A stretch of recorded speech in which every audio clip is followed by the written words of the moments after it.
And what's up, everybody? I'm back with another movie review. Yes, back with another movie review. Today, I am reviewing 10 Things I Hate About You. Such a positive title, isn't it?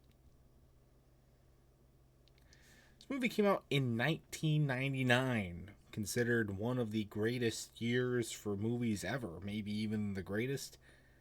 I'd beg to differ. And this movie, I don't think, is very good point for being the great year of 1999. It's definitely a case for it being not so great. Yeah, I watched this on the cruise, and it was one of them on the free, well, on the included movie channels, and we were just doing fuck all nothing. And it was coming on, so I was like, you know, yeah, fuck it, I'll give it a watch because I've never seen it, and I need something to do. Might as well get a new video out of it when I get home. I wish I had spent my time sleeping. But here we go. So, got a lot of thoughts. Let's just jump right into it, shall we? Basically, this movie is the quintessential teen teen chick flick. That's what it is. It's even set in high school, and it's just a cheesy, really fucking cheesy and really stupid love story bullshit thing. It screams the 1990s or slash early 2000s. Makes sense because it came out in 1999, but oh my god, it hurt how much it was screaming that time period. So there's that. And you know, I like a good love story in TV or film. I can get behind it. In fact, I really like it, and it's something that I look for in movies.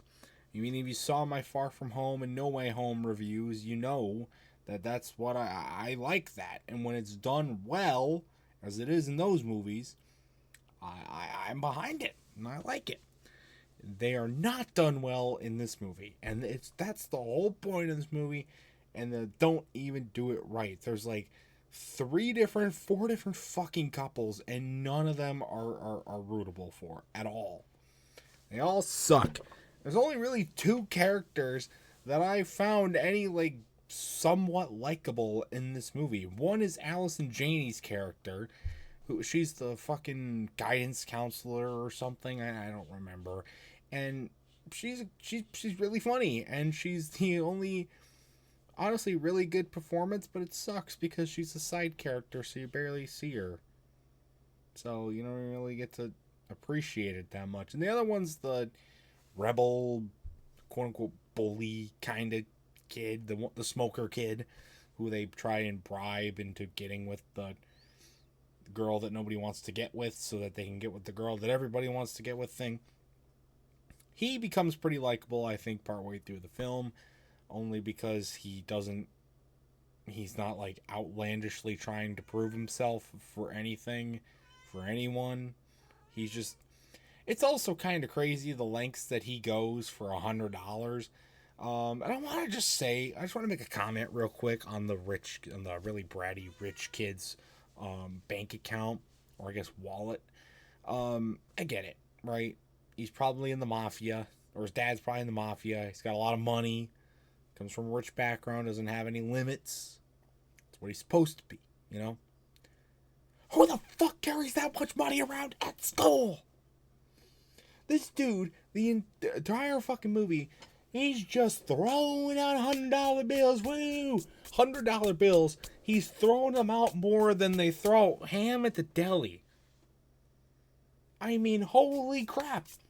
I didn't even know. I feel bad for his wallet because he's so filled to the brim that there's no room to even breathe. I mean, my God. Anyway, I just wanted to make that little comment real quick. But yeah, those are the only two characters that I like somewhat enjoyed. The actual main character is one of the worst main characters I've ever seen in any movie ever.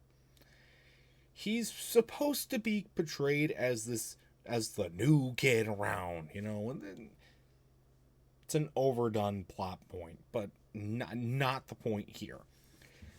Because they don't even acknowledge it outside of the first 10 minutes of the film. It's like he goes to the guidance counselor's office, and then he meets one guy, and all of a sudden everybody knows who this guy is. All of a sudden he's the talk of the town. All of a sudden he's more cocky than a rooster on a Sunday morning. All of a sudden he just has the balls to go around, and he just spends the whole movie just absolutely gooning over women, making sexist and racist comments all over the place, and he has an ego bigger than Mount Rushmore. Like, what the fuck, dude? It was literally flipped like that. I don't care if he's the new kid or not. You could have not put that plot point in there at all. And could have just jumped straight into it. At least it would have made more sense. Why even have him be the new kid if he's not even going to be portrayed as the new kid? Doesn't make any sense. And nobody else really gets any time for proper character development. I mean, you have the main female character who looks exactly like Britney Spears. Shockingly, she's not Britney Spears. It's somebody completely different. Maybe it was a Britney Spears stunt double that just got a lead role in a B-list movie for extra cash. Who knows? She's stereotypical as hell and has zero substance. The sister of her, she's shitty as fuck. I didn't like her at all. I didn't like the bully character, obviously, the rich bully character. You're not supposed to like him. At least he's somewhat written well in that regard. But he's just makes me want to shoot my ears out every time he's on screen. All of the adult characters, even Allison Janney's character, are also just... They scream the 1990s. They scream 1990s high school films or TV shows where they are super, super shitty, terrible people that their sole purpose is to make the kids' lives worse. And they're just shoehorned in as teachers for nothing else. That's all it is. And it's just really oversaturated and unnecessary. It doesn't, I mean, and none of the actors, like, are being helped by the fact that the writing isn't great. Like, this is all the writing being done. The plot is not interesting at all. I mean, it's super cliche. You know exactly what's going to happen. You get the exact types of rises and falls in their relationships, with the dance and the party, and there's with the dad who should probably be in jail, and who they just, it's like, oh, you can go out with a boy if your sister goes out with a boy. The fuck. Great dad right there. And it's all just so clear. Like, you know exactly what was going to happen when it happened. You knew you knew what the ending was gonna be halfway through the film. You knew exactly how they were gonna get there. There was no plot twist. There was nothing unexpected. They didn't even try and go really that original. Their biggest original piece, and quote unquote on the original here, is it's apparently supposed to be kind of a movie adaptation of a Shakespeare play.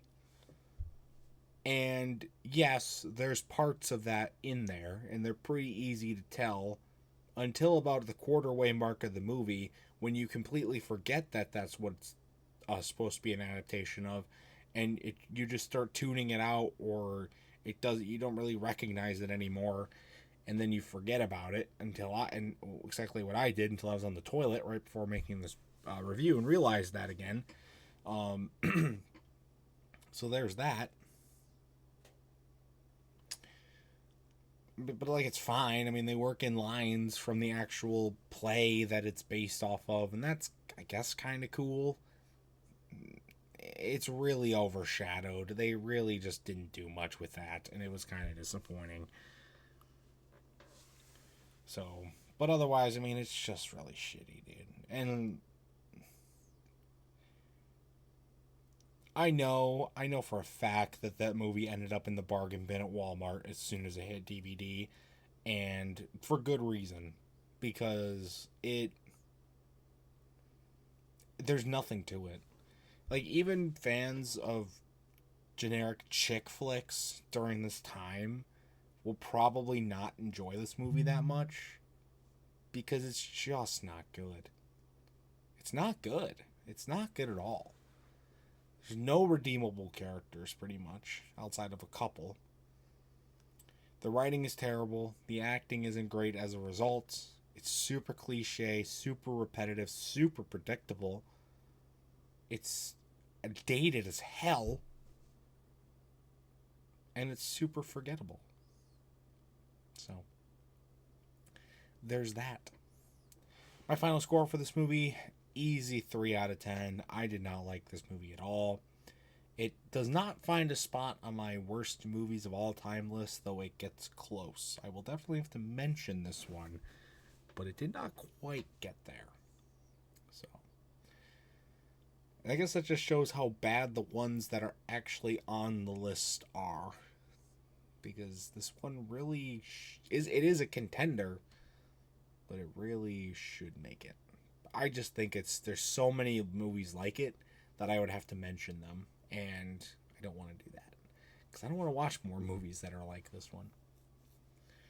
Anyways, though, that's gonna do it for this review. If you've ever seen this movie, God forbid, I'd love to know your thoughts about it in the comment section down below. Anybody that was like in high school when this movie came out and saw it then and have watched it again more recently, I'd love to know kind of what you thought about it back then versus what you think about it now, because the perception has probably changed, and I'd love to know. So, it's going to do it, though, for this review. Stay tuned for other much more amazing content, including more movie reviews and other awesome stuff, and until next time, see you guys later.